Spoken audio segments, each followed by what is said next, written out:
नमस्कार, मैं हूं बिलाल और आप देख रहे हैं मिसाल नेशन 24 न्यूज। चलिए बुलेटिन में सबसे पहले बात करें उत्तराखंड की। आपको बता दें, अवैध निर्माण और साथ ही अवैध कॉलोनियों के यहां पर खिलाफ हरिद्वार रुड़की विकास प्राधिकरण लगातार कार्रवाई कर रहा है। आपको बता दें, कुछ दिन पहले भी यहां पर प्राधिकरण की तरफ से अवैध कॉलोनियों को लेकर खुद यहां पर खुर्द-बुर्द किया गया था और इसी कड़ी में हरिद्वार रुड़की विकास प्राधिकरण की तरफ से कार्रवाई करते हुए रुड़की भगवानपुर क्षेत्र में 3 स्थानों पर अवैध व्यावसायिक निर्माण को भी सील कर दिया गया। आपको बता दें कि यहाँ पर अवैध निर्माण को लेकर हरिद्वार रुड़की विकास प्राधिकरण ने यहाँ पर सख्त रुख अख्तियार कर लिया है। लगातार कार्रवाई की जा रही है। अतिक्रमणकारियों के खिलाफ प्राधिकरण लगातार कड़ी कार्रवाई करता हुआ देखा जा रहा है।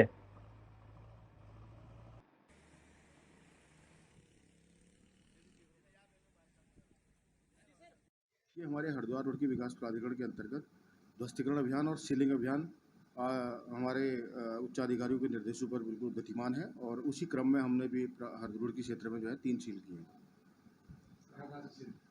ये रुड़की तहसील में 2 सील किए और भगवानपुर तहसील में 1 सील किए।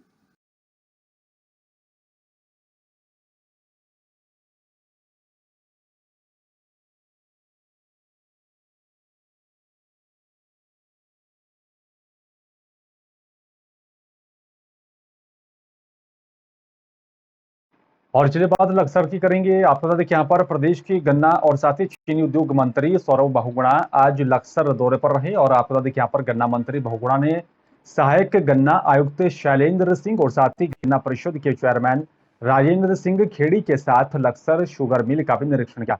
इस दौरान यहाँ पर मिल के अधिकारियों से मिल के यहाँ पर प्रतिदिन गन्ना खरीद, पेराई क्षमता और चीनी उत्पादन के साथ ही यहाँ पर किसानों के गन्ना मूल्य भुगतान की स्थिति के बारे में भी बातचीत की। गन्ना विभाग के अधिकारियों से यहां पर जानकारी ली है। निरीक्षण के बाद उन्होंने पत्रकारों को जानकारी देते हुए बताया कि सरकार के सामने सबसे बड़ी चुनौती सरकारी मिलों की यहां पर स्थिति ठीक करना है, क्योंकि यहाँ पर सरकारी मिलों की यहाँ पर खराब हालत के कारण ही किसानों को बड़ी दिक्कतों का सामना करना पड़ रहा है और किसानों के बकाया भुगतान और अन्य समस्याओं को गंभीरता से लिया जा रहा है। डीएपी खाद की समस्या को भी यहाँ पर उसका निराकरण किया जा रहा है। इससे पहले भी यहाँ पर शुगर मिल के महाप्रबंधक अजय खंडेलवाल और साथ ही अन्य अधिकारियों ने यहाँ पर बुके देकर गन्ना मंत्री का स्वागत किया।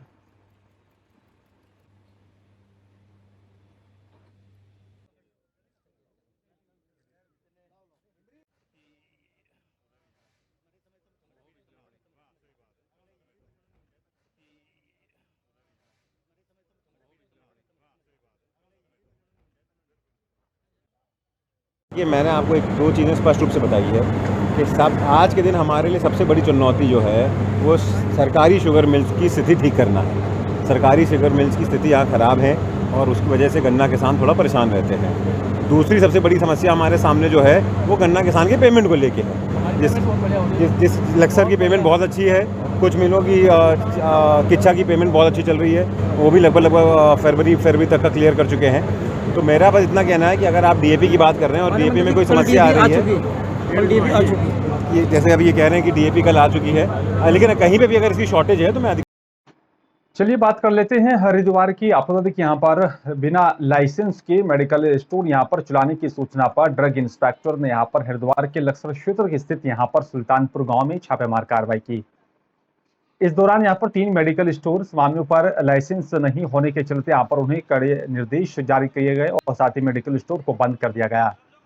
सुल्तानपुर गांव में बिना लाइसेंस के यहाँ पर मेडिकल स्टोर चलाए जाने की यहाँ पर शिकायत काफी समय से स्वास्थ्य विभाग अधिकारियों को यहाँ पर मिल रही थी और इसी पर संज्ञान लेते हुए यहाँ पर ड्रग इंस्पेक्टर अनीता भारती ने यहाँ पर सुल्तानपुर कस्बे में छापेमार कार्रवाई की। ड्रग इंस्पेक्टर के आने की सूचना मिलती यहाँ पर सुल्तानपुर कस्बे के स्थित मेडिकल संचालकों में भी यहाँ पर खलबली मची हुई है और इसी दौरान कई मेडिकल स्टोर स्वामी यहाँ पर अपने मेडिकल स्टोर को बंद कर मौके से फरार हो गए थे।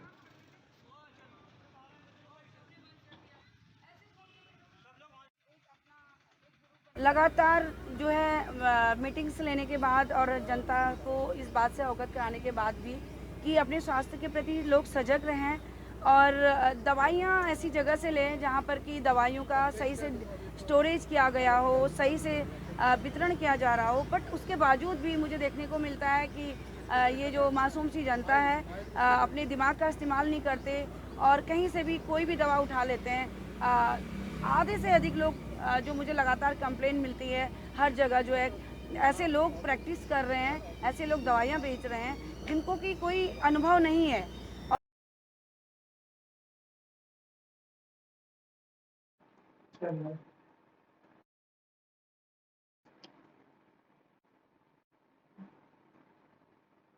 और चलिए बात करेंगे अब अगली खबर की। आपको बता दें कि यहाँ पर उत्तराखंड यहाँ पर अधीनस्थ सेवा चयन आयोग की तरफ से यहाँ पर आयोजित की गई वीडियो भर्ती परीक्षा का भी यहाँ पर रिजल्ट जल्द जारी कर दिया है।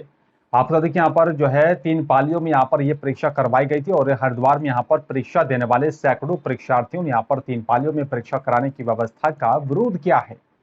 इसी संबंध में उन्होंने यहाँ पर पूर्व कैबिनेट मंत्री स्वामी यतीश्वरानंद को भी ज्ञापन सौंपते हुए उत्तराखंड के मुख्यमंत्री के यहाँ पर एक ही पाली में परीक्षा कराने की मांग की। परीक्षार्थियों ने यहाँ पर आरोप लगाया है कि यहाँ पर 3 पालियों में परीक्षा कराने के बाद जारी रिजल्ट में गड़बड़ी हो गई है। उम्मीद है कि यहाँ पर इसी के अनुसार उनके अंक कम हुए।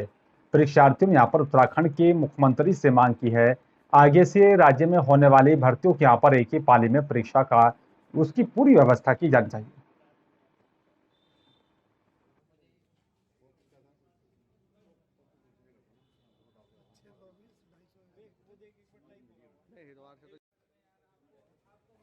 का रिजल्ट आया उस हिसाब से सभी छात्रों को बहुत समस्या का सामना करना पड़ा है, क्योंकि सभी ने अपने अपने नंबर जिस हिसाब से जोड़े थे उन्हें डिलीट कर दिया गया है, तो बच्चे बहुत परेशान हैं उस वजह से। सर काफ़ी संख्या में हमारे पुरान परिवार से ही काफ़ी संख्या में 50-60 बच्चे तो शायद इससे ज़्यादा ही होंगे, क्योंकि जितनी उम्मीद थी उससे बहुत कम उसमें रिजल्ट आया है हमारे। क्या चाहते हो? एक ही टाइम में रिजल्ट हो, एक ही शिफ्ट में रिजल्ट, मतलब एग्ज़ाम हो और रिजल्ट अच्छा रहेगा। जो पिछले दिनों वीडियो का रिज़ल्ट आया था उसमें कुछ बच्चों के नॉर्मलाइजेशन को लेकर काफ़ी ज़्यादा समस्या आ रही थी बच्चों को। कुछ बच्चों का कहना था कि हमारे नंबर कुछ हमारी आकांक्षा के हिसाब से कम आए हैं और कुछ बच्चों के एकदम से ज़्यादा बढ़ गए हैं, जिस वजह से बच्चों को काफ़ी परेशानियों का सामना करना पड़ा। तो हमने इसी विषय को लेकर जैसे तो वो स्वामी जी से वार्तालाप की। नहीं, सब कुछ क्लियर नहीं है, मतलब सब कुछ क्लियर नहीं है। आयोग ने किस हिसाब से अपना रिजल्ट वो किया है, अलग अलग पोस्टों के लिए जो रिक्वायरमेंट थी उसके हिसाब से रिजल्ट नहीं आया हमारा, डायरेक्ट उन्होंने रिजल्ट निकाल दिया। कुछ बच्चों को इसको लेकर काफ़ी समस्या का सामना।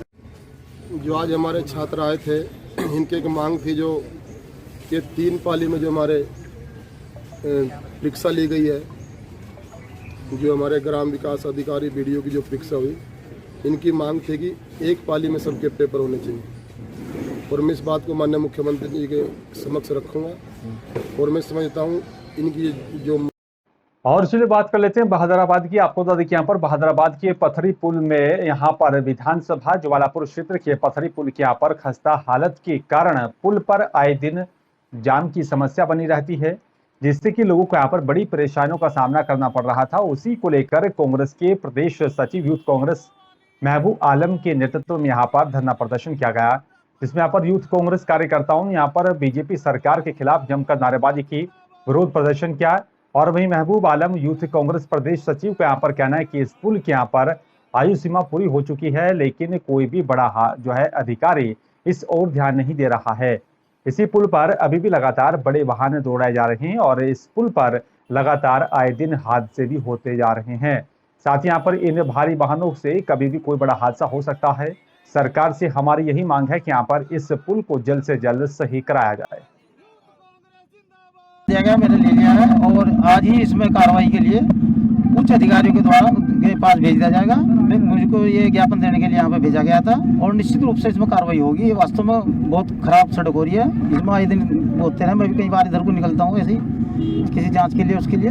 तो वास्तव में इसमें मतलब है इनकी जेन्युइन समस्या है और ये होगी, इसकी पूरी होगी। एसिड पुल का इस पुल पे को गुजारने का काम कर रही है सरकार, और पिछली रोड बना दी है, तो ये पुल कौन बनाएगा? सरकारी तो बनाएगी। आपने रोड बनाई है ट्रैफिक के लिए और ये पुल छोड़ दिया है हादसों के लिए, तो ये हादसे रुके और इस सरकार गूंगी बहरी सरकार को हम जगाने का काम करेंगे। और ये अब तक जुमलेबाजी हमारे साथ होती रही है। हमने जो पिछली बार प्रदर्शन किया था, हमें आश्वासन दिया गया था कि यहाँ पे एक गोल चौराहा बनेगा और साइड में एक पुल बनेगा।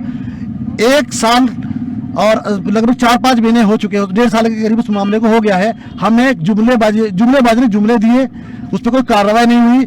ये लोग और अल्मोड़ा जिले के यहाँ पर विकास खंड सल्ट में सोमवार से यहाँ पर तहसील मुख्यालय, कोषागार और सहित यहाँ पर सरकारी अर्ध सरकारी कार्यालय में यहाँ पर इंटरनेट सेवा बंद है।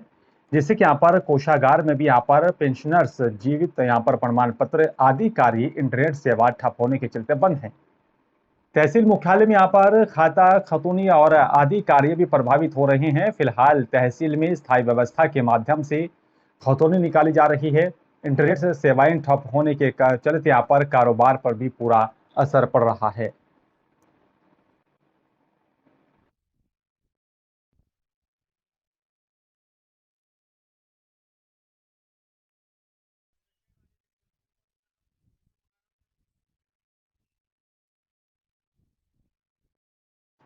और चलिए बात करेंगे फरीदाबाद की। आपको तो देखिए यहाँ पर फरीदाबाद की सैनिक कॉलोनी में यहाँ पर बिजली चोरी कर चल रही फैक्ट्री पर सीएम फ्लाइंग ने यहाँ पर एक बड़ी छापेमार कार्रवाई की है। आपको बता दें कि यहाँ पर बिजली विभाग के अधिकारी भी साथ मिलकर सीएम फ्लाइंग ने यहाँ पर बड़ी कार्रवाई को अंजाम दिया। बड़खलपाली रोड पर स्थित यहाँ पर फैक्ट्री में जो है बिजली चोरी पकड़ी गई है। और आपको बता दें कि यहाँ पर बिजली चोरी सीएम फ्लाइंग के मुताबिक फैक्ट्री में आ रही बिजली सप्लाई के तार में कट मारकर ये चोरी की जा रही थी। और बिजली चोरी गुप्त सूचनाओं के आधार पर की गई छापेमारी करते हुए यहाँ पर इस बड़ी कामयाबी को अंजाम दिया गया। आज हमें गुप्त सूचना प्राप्त हुई थी कि इस वर्कशॉप में बिजली चोरी की जा रही है। तो यहाँ हम संबंधित एसडीओ जेई के साथ आए हैं। या इन्होंने जो मीटर में जो केबल आ रही है उससे पहले ही एक कट लगाकर और डायरेक्ट वर्कशॉप में बिजली का तार ले जाके और सप्लाई मतलब बिजली चोरी की जा रही थी इनके द्वारा। सर कौन सी जो बल्लभगढ़ बिजली बोर्ड से सर सीएम फ्लाइंग में बिजली विभाग की टीम ने छापेमारी की है, क्या है सर पूरा मामला? ये पहले से इन्फॉर्मेशन थी, हमने आज सीएम फ्लाइंग के साथ यहाँ पे छापे मारी। ये इनकी फर्म थी जो डायरेक्ट सप्लाई चल रही थी मीटर के थ्रू, बाईपास मीटर था। हमने छापे मारी, यहाँ पे 11 किलोवाट लोड मिला है जिसकी हमने पूरी कार्रवाई की है एज निगम के अनुसार। आज हमने ज्वाइंट चेकिंग की है सीएम फ्लाइंग के साथ। यहाँ पे भौंकरी पाली रोड पे यहाँ एक प्रीमिसेस चेक की थी हमने, जिसकी सूचना सीएम फ्लाइंग के पास थी। यहाँ पे हमने इनका टोटल लोड कनेक्ट किया है, 11 किलोवाट लोड मिला है। और इसमें एक वर्कशॉप चली हुई थी एचएस इंजीनियरिंग के नाम से।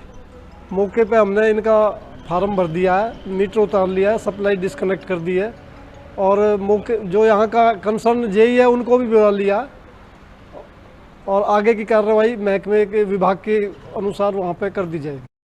और चलिए बात करेंगे उत्तर प्रदेश के संभल की। आपको देखिए यहाँ पर संभल में फर्जी रसीद के सहारे चल रहे नलकूप स्वामियों पर बिजली विभाग ने बड़ी कार्रवाई की है। 2 अलग अलग गाँव में यहाँ पर 4 लोगों पर मुकदमा दर्ज किया गया। मामला गुन्नौर क्षेत्र की मुकुटपुर आर्थल गांव का बताया जा रहा है, जहां पर काफी दिनों से यहां पर 4 लोग फर्जी रसीद के सहारे निजी नलकूप चला रहे थे और जिसकी मुखबिर की तरफ से यहां पर सूचना मिली थी। और सूचना पर पहुंचे अवर अभियंता दीपक कुमार ने मौके पर पहुंचकर नलकूप स्वामी से रसीद मांगी और जब उस रसीद को यहां पर विभाग की तरफ से चेक कराया गया तो रसीद फर्जी पाई गई, जिसके बाद बिजली विभाग ने यहाँ पर 4 लोगों के खिलाफ थाना एंटीफॉवर थेट संभल में यहाँ पर मुकदमा दर्ज कराया है। इस पर मामले को लेकर अब देखना होगा कि आगे और क्या कुछ कार्रवाई की जाती है। सर इसके बारे में मैं बताना चाहूँगा कि हम समय समय पे सरकार की योजनाएं आती रही हैं, बिल जमा योजना की। अभी कुछ समय पहले विद्युत बकाया बिल पे जमा की जो छूट योजना आई थी, उस दौरान भी हमने किसानों से संपर्क किया था कि आप अपने बकाया बिल का भुगतान अपनी किस्तों में कर दें। लेकिन उसके बावजूद भी कुछ उपभोक्ताओं की बिल ना मिलने की शिकायत पर जब हमने उनकी जांच की है, मौके पे जाके उपभोक्ताओं से उनकी रसीदें प्राप्त करी हैं, तो काफ़ी समय से जो उपभोक्ता रसीदों के आधार पर अपना नलकूप चला रहे थे कि हमारे बिल नहीं खुल रहे, इसकी प्रकार की शिकायतें लगातार संज्ञान में आ रही थी। और फिलहाल मेरे साथ इस बुलेटिन में सिर्फ इतना ही। नमस्कार।